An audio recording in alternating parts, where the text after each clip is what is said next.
On this video, you will discover how to fix Instagram login problem in less than 1 minute. So to fix this problem, all what you have to do is simple.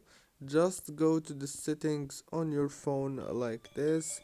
Go to apps and then go to apps again right here. Scroll down until you find Instagram. Click on it and then go to permissions and make sure to enable all those permissions right here.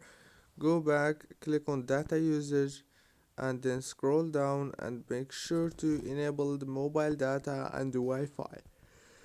Then click on storage, click on clear data, and then the last step you have to do is click on this option. It's called force stop to stop the Instagram app, and then all what you have to do is restart your phone and reopen Instagram. And congratulations, don't forget to like, subscribe. Thank you for watching.